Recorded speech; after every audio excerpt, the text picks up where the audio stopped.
샬롬, 우리 또 귀한 날입니다. 또 2020년 이제 마지막을 향하여 계속 나아가고 있습니다. 어떻게 잘 기도하시고 그리고 잘 마무리하고 계시는지 모르겠습니다. 오늘 이 아침에 우리가 볼 말씀은 시편 42편입니다. 1절에서 11절. 시편 42편 1절에서 11절입니다. 하나님이여, 사슴이 시냇물을 찾기에 갈급함같이 내 영혼이 주를 찾기에 갈급하나이다. 내 영혼이 하나님 곧 살아계시는 하나님을 갈망하나니 내가 어느 때에 나아가서 하나님의 얼굴을 배울까? 사람들이 종일 내게 하는 말이 내 하나님이 어디 있느냐 하오니 내 눈물이 주야로 내 음식이 되었도다. 내가 전에 성의를 지키는 무리와 동행하여 기쁨과 감사의 소리를 내며 그들을 하나님의 집으로 인도하였더니 이제 이 일을 기억하고 내 마음이 상하는도다. 내 영혼아, 내가 어찌하여 낙심하며 어찌하여 내 속에서 불안해하는가? 너는 하나님께 소망을 두라. 그가 나타나 도우심으로 말미암아 내가 여전히 찬송하리로다. 내 하나님이여, 내 영혼이 내 속에서 낙심이 되므로 내가 요단 땅과 헤르몬과 미살산에서 주를 기억하나이다. 주의 폭포 소리에 깊은 바다가 서로 부르며 주의 모든 파도와 물결이 나를 휩쓸었나이다. 낮에는 여호와께서 그의 인자하심을 베푸시고 밤에는 그의 찬송이 내게 있어 생명의 하나님께 기도하리로다.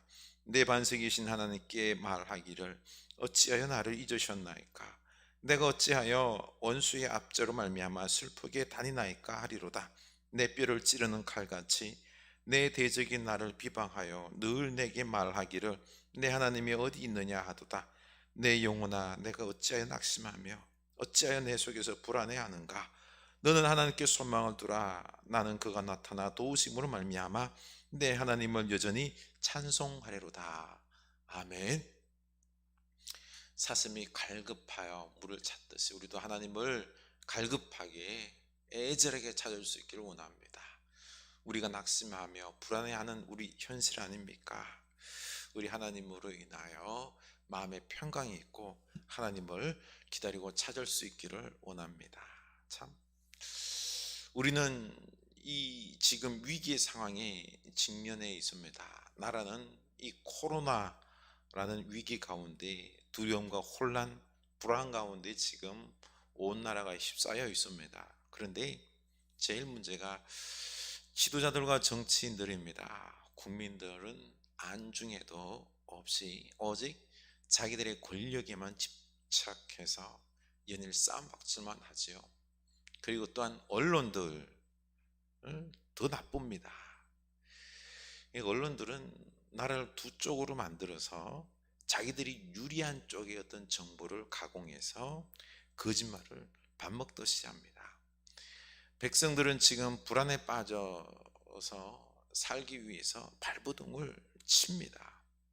백성들이 참 이 어두운 현실 속에서, 막막한 현실 속에서 오직 살 길은 무엇이라 생각할까요? 제가 보기에는 돈밖에 없다라고 생각을 하는 것 같습니다. 제 생각에 틀렸으면 좋겠는데요. 모든 사람들이 돈을 위해서 막 너무 집착하는 것 같습니다. 너나 할 것 없이 다 이 부동산과 그리고 금융 이러한 투기를 통해서 벼락 부자가 되고 싶어 하는, 그래서 나라가 불안할수록 제일 사람들이 들끓는 곳이 복권 판매소라고 그러지 않습니까? 그것밖에 희망이 없기 때문에 그렇습니다. 여러분도 제가 맨날 이런 이야기 하니까 귀가 좀 아프시죠? 그런데 우리가 전에 역대기를 읽으면서 보면 역사를 통해서 어떤 모습을 보면 늘 반복이 됩니다. 그게 뭘까요?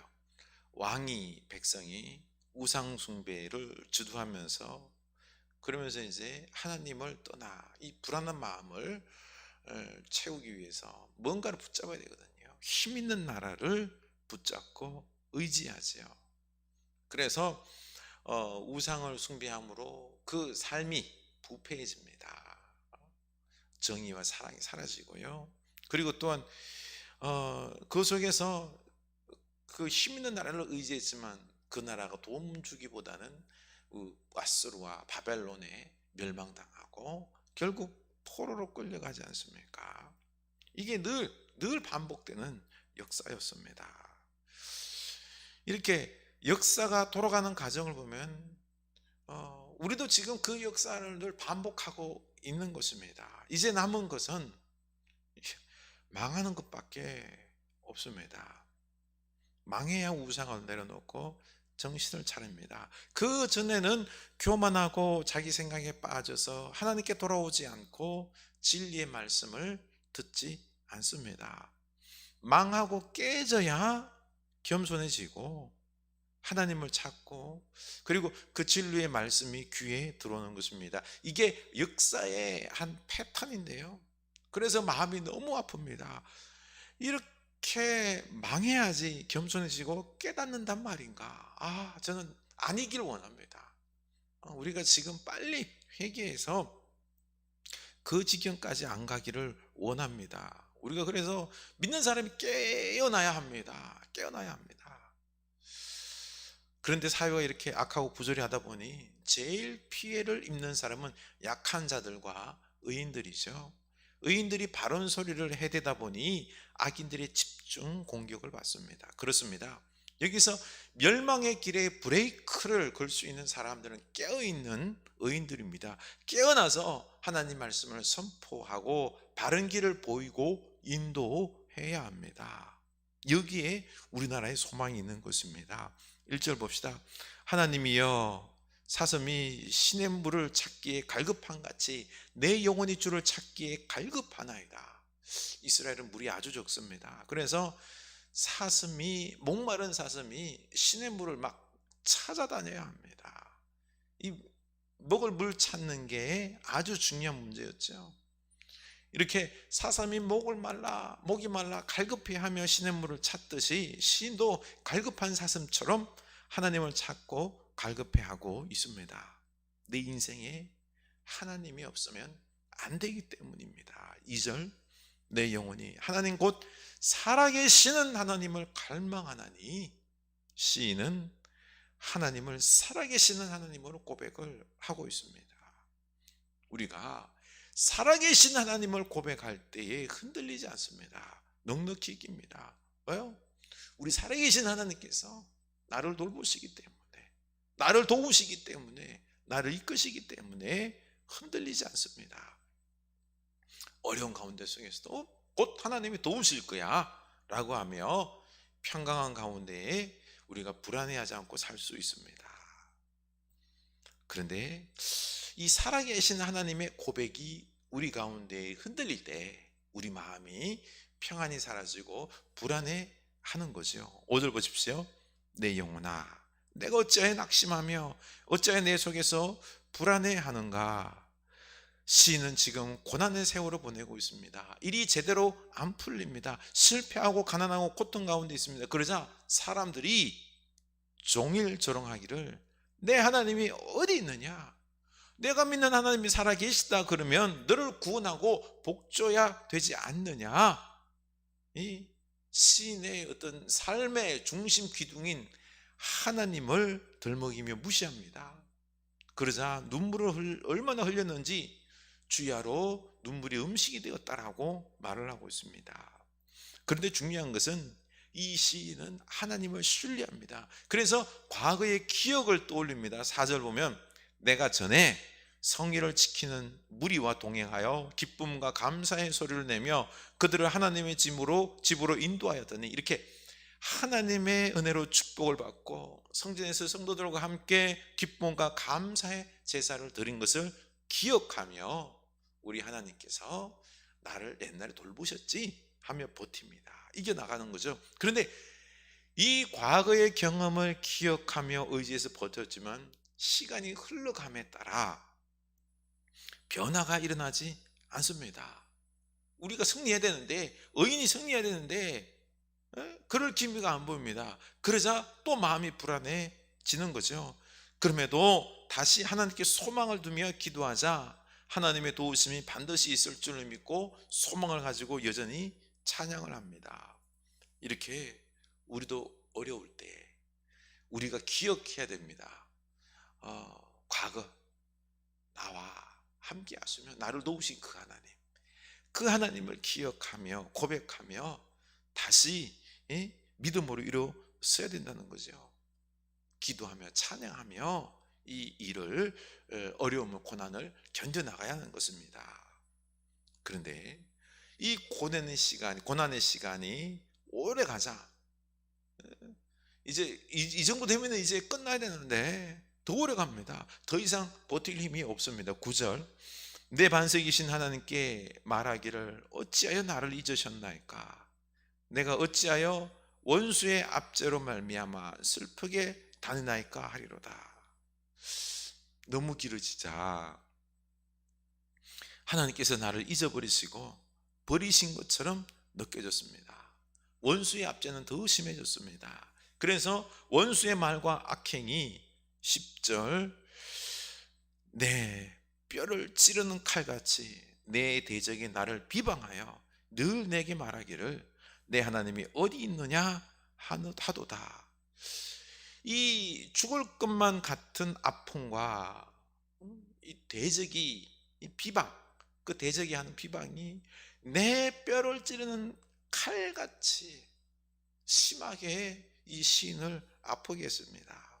그래서 낙심하고 불안한 가운데 있다고 하나님께 토로를 하고 있는 것입니다. 그렇습니다.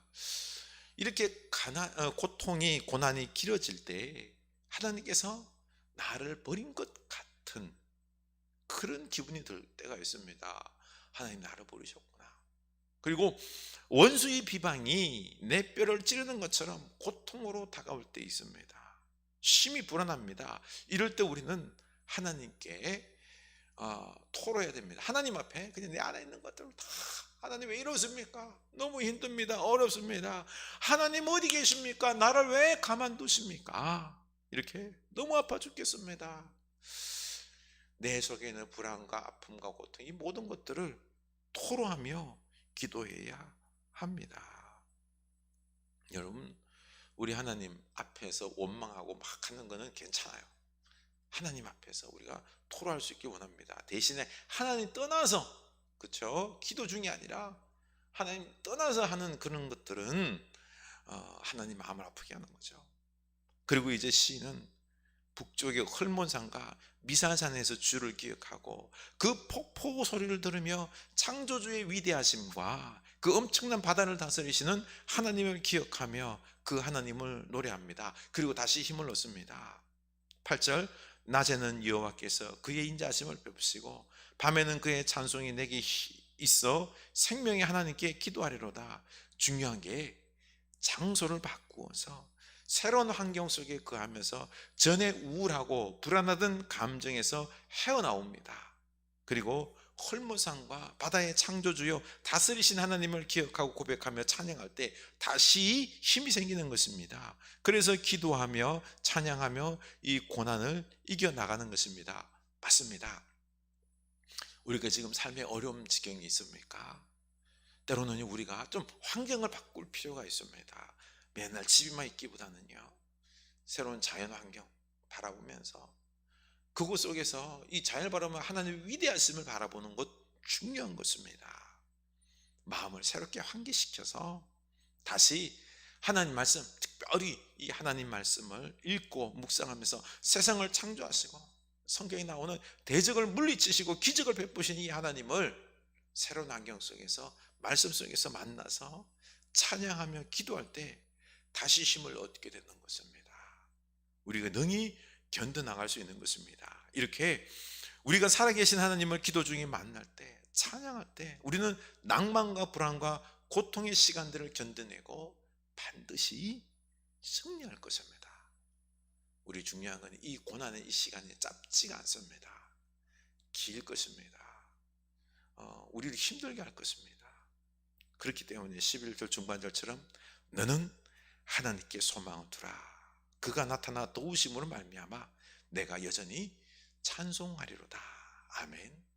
과거의 하나님의 역사를 기억하고, 그리고 우리가 또 장소를 바꾸어서 새로운 마음으로 창조주 하나님, 그 창조의 역사를 바라보며 또 성경 말씀에 나오는 이 하나님을 깊이 묵상하면서 기적의 역사에 승리 하나님을 묵상하면서 여전히 그 하나님을 붙잡고 소망을 두고 찬양하며 나아갈 때 우리가 이 고난이 이 어려움을 능히 견뎌나가고 반드시 승리할 것입니다. 기도합시다. 하나님 아버지, 우리 삶에 어려운 지경이 있습니다. 참 하나님, 우리 마음이 많이 흔들립니다. 낙심하고 우울한 가운데 있습니다. 왜 하나님 역사를 빨리 일으켜 주시지 않습니까? 답답합니다. 주여, 주여. 그럴 때마다 우리가 과거 우리 속에 역사하셨던 하나님을 기억하게 해주시고, 그리고 또한 그것마저 안 되면은 우리가 환경을 좀 바꾸기도 하고 사람을 통하여, 그리고 또한 하나님 말씀을 통하여 우리가 읽고 깊이 묵상하면서 꼭 소망이 되시는, 우리의 유일한 희망이 되시는, 능력이 되시는 우리 하나님을 끝까지 붙잡고 이 어려움의 시간들을 이겨나가는, 견뎌나가는, 결국 승리하는 주의 백성들 다 되게 하여 주시옵소서. 예수님 이름으로 기도드리옵나이다. 아멘.